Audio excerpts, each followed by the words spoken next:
Today I've got an unpopular opinion for you, and that's that a technique's ability to create pain is not a requirement in its ability to be valid and functional. Well, let's talk about it.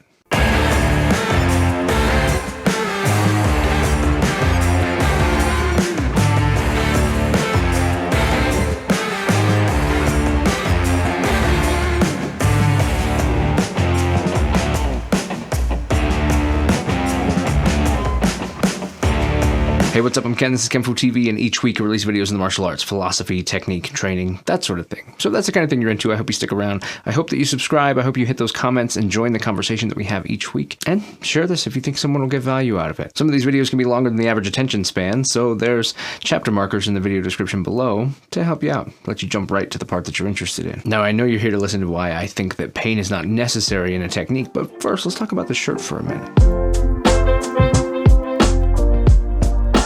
This week's shirt comes from Conversations on Karate, one of my favorite podcasts, and I probably don't have to tell you, it's Kitchen Funakoshi's favorite podcast also.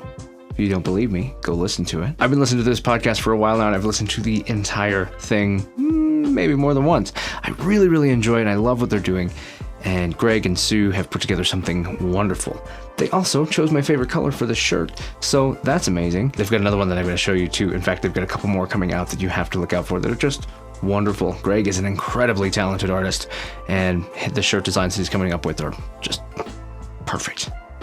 Really excited to draw attention to their podcast today. I think that it's wonderful. It's one of the best karate podcasts that there's going right now. And some of the interviews that they have are just absolutely wonderful. Because of their interviews, I've come to know a lot of people that I probably wouldn't have had they not had them on, and just really love what they're doing. Really want to support it. Greg and Sue, you guys are wonderful. Keep it up. And I hope to do more with you guys here soon. I actually have a couple ideas, and Greg and I are also working on something right now. So all of that said, that's the teaser that I've got for you today. Absolutely love the shirt. I think it's awesome. Really excited to support what they're doing and to bring awareness to what they're doing today. And I hope that if you want one of these shirts, that you go pick one up. There's a link in the description, and the money made off of that helps support what they're doing. And if you love what they're doing, or you love that I love what they're doing, go do that.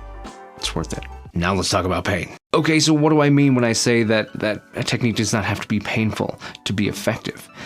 And why do I believe that? Why do I think that this is true and important? The truth is, where this comes from is a theory that I've had rolling around in my mind for a long time now. You might have seen it pop up on Facebook a year or so back, but the phrase, the thing that sticks out to me, the theory that I've had in my mind is the idea that if it has to be felt to be functional, it isn't. Say that again. If it has to be felt to be functional, then it isn't. It's not functional. And why do I think that? There are a lot of techniques that cause pain. Day one, you typically, in pretty much any martial art, you usually learn how to punch somebody. Punching can be painful, can be very painful. And depending on the art, you might learn to kick and throw and choke and do all of these things. And all of them have the ability to be painful.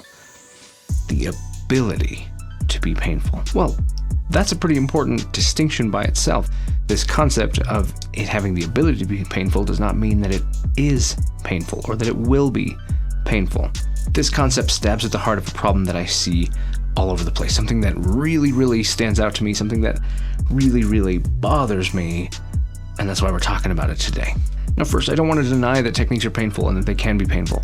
There are many awful things. I have experienced an enormous amount of them. They hurt.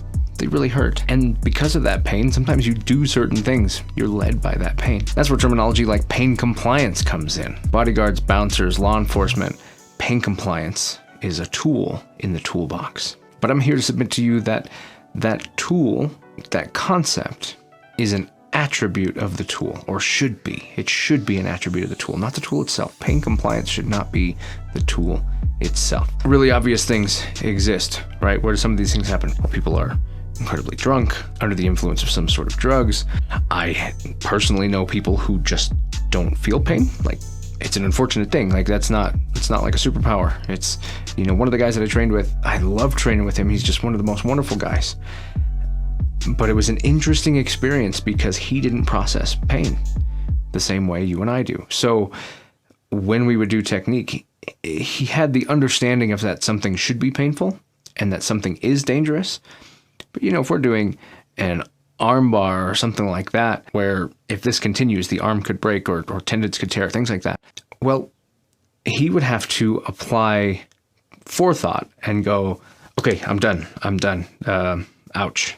In fact, he would say. And he would do that even though it didn't hurt, because he knew that if it kept going, he would get hurt, even though he didn't feel it. And so that was a really interesting way to train, because how do you work with that? How do you get somebody to respond the way you expect them to respond because of the pain associated with it if they don't feel it? And I'm here to tell you that I think that anger and adrenalized moments, not adrenaline itself, don't confuse me that I think that adrenaline is the thing that stops you from feeling pain, but moments of adrenaline where you're under the influence of that and you're in that kind of stress and in that kind of situation, there is a wonderful cocktail pumped into the body that helps reduce all of that so that you can function in a survival mode. So when I say adrenaline hits and things like that, I'm not talking about adrenaline being the thing that stops the pain, but in that moment, when things that cause that adrenaline to rise also cause other chemical changes in your body that help reduce pain and do things like that, help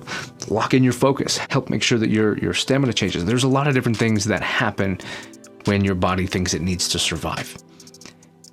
And that is the thing. That's the thing that drives me nuts. That's the thing that I have a huge concern over, particularly and I just have so many problems with self-defense seminars anyway, just in general. If you follow this channel, you've heard me talk about self-defense seminars create bad habits, they create false ideals, they create false confidence. Not every self-defense seminar. I try to run a really good one.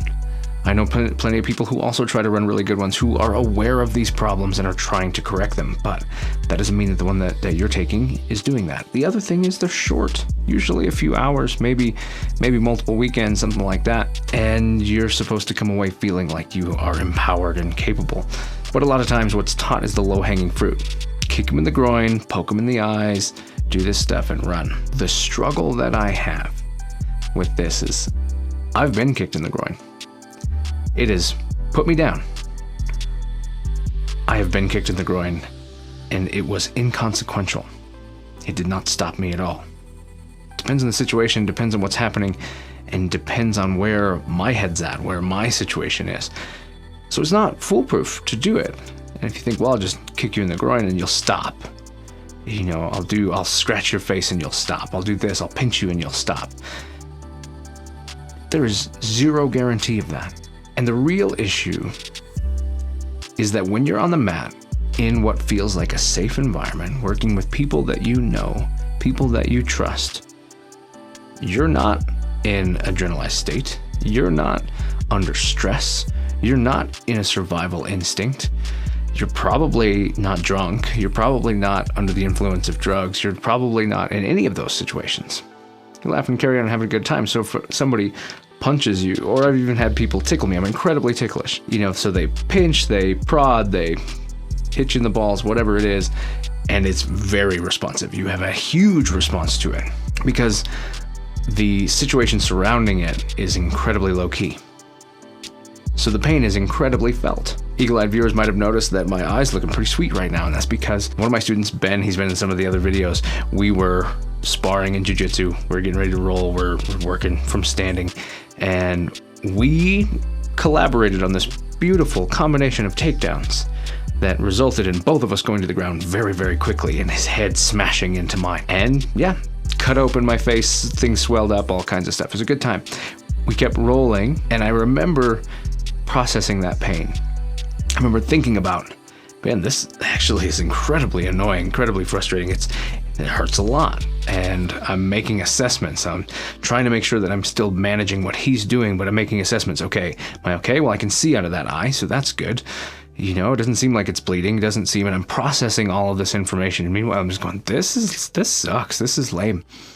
And then it did start bleeding. I could feel it dripping down, and I called it so that we could clean it up and not have it be unsanitary. But that's just it.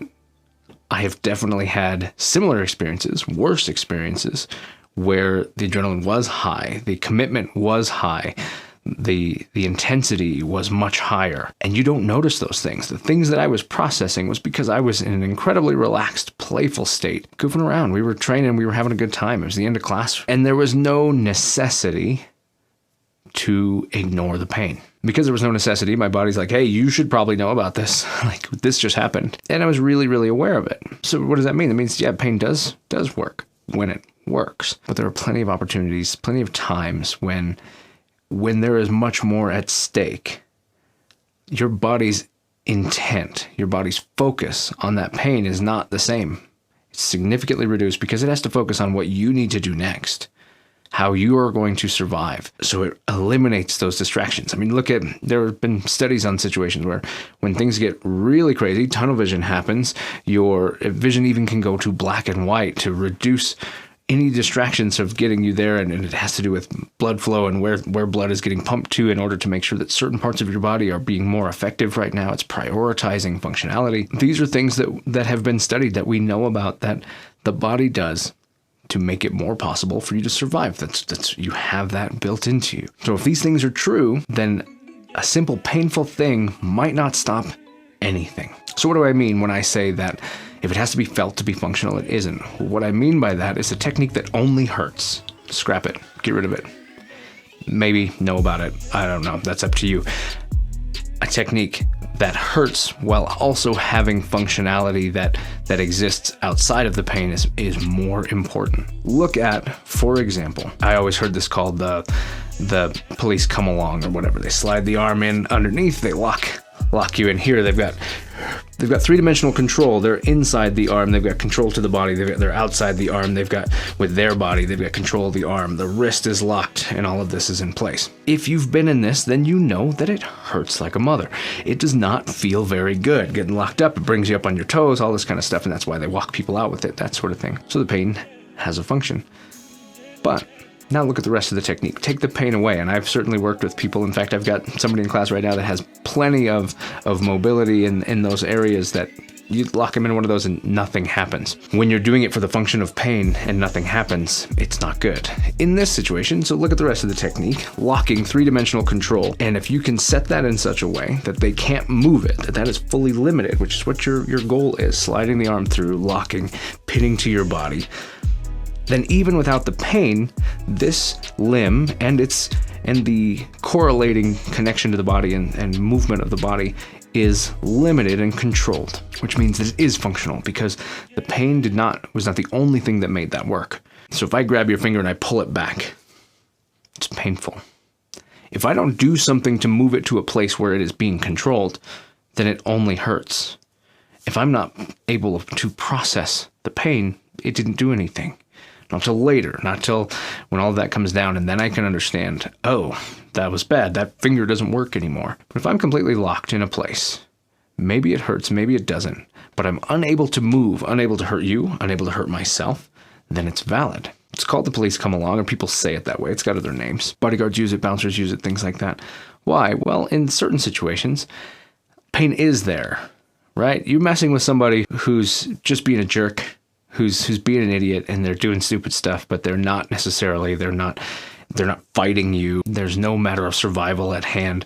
There's potentially low or no effective alcohol or other substances. Then that pain could be everything that it takes to make something else happen.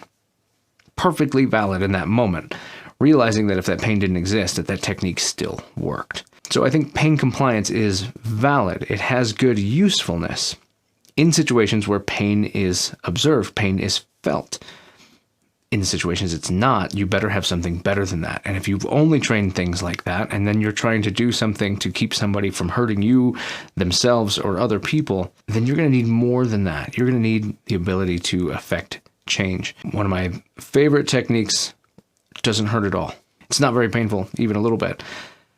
But it locks up the body in such a way that there is limited ability to move or make use against you. And if you want to know what I'm talking about, you can actually watch in the intro. Maybe I'll splice it in. In the intro, I do it where I pass somebody, take them into a bit of a headlock, and I pop the spine to create a situation where gravity is helping, they're falling, and their support structure is taken away. And so their ability to fight becomes more difficult in that moment. And I'm not saying that you can just magically always apply that. You've got to, A, be able to do it and do it well, and B, you have to make sure that it's done in such a way or with such timing that they don't counter it, because there are counters to it. But if you get somebody into that position, then I mean, honestly, they're hanging from their own neck and you're setting them down, you're controlling them. And there's a lot of potential for control, but it doesn't hurt. I suppose it can be very uncomfortable. And if you really wrench that choke, then that can be painful. The choke starts to do more than that much quicker, and it's usually scarier than it is painful. But because of that, in my mind, it's a very functional technique. It's one of my favorite techniques, and it's because it works. And I can do it safely to someone who I just need to control. Certain techniques that have a lot of pain or can really hurt somebody, you have to really police those and make sure that you're not using them in the wrong time or creating a bad situation. If your aunt's going crazy at a party and she's a little too drunk and that sort of thing, you can't just break her arm, right? That was a bad example, but if you can control somebody in a way that doesn't hurt them but keeps them from hurting themselves or other people, then you can feel like you can put control into that situation without feeling like you're endangering someone, especially someone you might care about. So I'm not saying pain shouldn't be part of it. What I'm saying is that you shouldn't rely on pain. There's times when you won't want pain to be part of it. And there are times when you'll use something that should have hurt somebody and it's like they didn't even feel it. Didn't even happen. Hell, look at some of the, just go watch an MMA fight. Go watch people leave swollen and bleeding and all of this stuff, and they're still eyes locked, paying attention. They are focused, and they are ready to take that person down. That pain is not stopping them. It should be incredibly painful, and later it will be. But right now, that's secondary to the mission, and the mission is at hand. They're focused. Someone who truly means to do you harm, that's where their head's at. And I'm not saying that every altercation you'll have will be somebody who truly intends to do you harm. But if you're training for the potential that that's necessary, then you cannot confuse the idea that I'll just apply pain in these ways and that will get me free. And I bring up training because I have seen plenty of times where people get into a certain place, they start feeling frantic, and maybe they pinch the inside of the arm, they pinch the inside of the thigh, something like that, and people, and they move and things change. That right there is a training scar. It's training the idea that will work in that situation. Well, I just pinch them and they stop. One, as a partner on the other side of that, it's incredibly annoying because it's outside of the scope of what you're trying to do. It's just frustrating. But two, it's building a false confidence in something that is likely to fail. Get somebody who's trying to hurt you or trying to hurt someone else, and you go pinch their inner thigh. Do you really think that's going to stop that situation or fix that situation? No, I don't buy it. In fact, I'm likely to think that you are about to escalate. If they even notice, if it's even just more than just a slight nuisance, they're probably going to immediately hit you. They're going to immediately make it stop in a way that says, I don't want this to happen anymore. And then they'll move on. They'll be right back to their mission. So if you did that, which usually means a pinch, I'll do this, and your guard's not 100% up because you're feeling so strong about this will work, that you're not maybe counting on the fact that there's about to be more and I've got to be ready for more, then you could put yourself in a really bad place. So if you think that you've got a situation with somebody and you just kick them in the balls and everything's fine, you don't know what they're going to do. You have no idea what's going to happen next. I'll just grab them behind the jaw and I'll press this pressure point right here. I'll get this one right here. I'll grab this right here. And we have so many, right? I have done zero research other than my own experiences, but all of the main pressure points that I've noticed are places where tendons connect to bone. You know, pinch the bicep, it doesn't hurt a lot. You go to where the bicep or into these tendons and go, hurts a lot. So I think that there's probably hundreds of these, thousands of these, however many there are connections of tendon to the bone or muscle to the bone, could be that. There's plenty of these that hurt a lot if you're in a state to feel pain well, and if you're a person who processes pain that way. I teach pain as part of what I do. It should be there. You should be aware of what it does, especially if you're teaching people who, younger people, who might not process or put themselves in a bad situation where maybe they used something they shouldn't have used because they weren't quite processing when it's appropriate yet. If they never learn that it hurts, sometimes they're more willing to do it to somebody else, even a friend in a fun way. They're like, let me show you this cool thing. And if they don't process that it hurts, then they could hurt someone. And that's not very cool. So I do make sure. So if I grab your face, if I'm grabbing on, scooping your arm and taking control of your of your face to move you, and I'm jamming this thumb right up inside the jaw, and we all know if you're not sure, take a thumb and just jam it up there. Right now, in your relaxed state, it will hurt. But the reason that I teach it is not because of that pain, it's because locking the thumb back behind the jaw gives a heck of a lot of control when you're controlling a whole bone attached to a head, attached to a neck that's not always difficult to move. So when you look at a lot of these places, they might hurt, but train the ones that don't just hurt, that have a secondary function, which I'm going to call the primary function, typically of some level of control. Controlling the body, controlling the limb, controlling whatever it is. That is a primary importance. The pain of it should be secondary. And lastly, I'll leave you with this. Just crossed my mind. Think about a knockout punch. If I trained punching you because it hurt you, I'd probably train differently and hit you different places. If I want to punch you so that I can shut off the computer and put you down, well, the truth is, a lot of people get knocked out and they don't even know what happened. Sometimes they come out of it still fighting because it just blipped and they didn't realize that time had changed. So if you land that perfect right on the sweet spot and that guy drops, he probably didn't feel it. So pain was never the motivator. I didn't punch you to generate pain. I punched you to stop you and to knock you out or to control you, to move your body, whatever it is that I'm doing. If I wanted to just punch you to hurt you, I'd probably punch different places. I don't know. Those are my thoughts. What are your thoughts? How do you feel about pain and functionality, and or even just the phrase, if it has to be felt to be functional, it isn't? Let me know. Drop the comments. Let's converse about this. Converse with each other. Have whole discussions. I don't know. Sounds wonderful. Okay, not a lot of comments this week, so I'll just tackle the ones that we've got.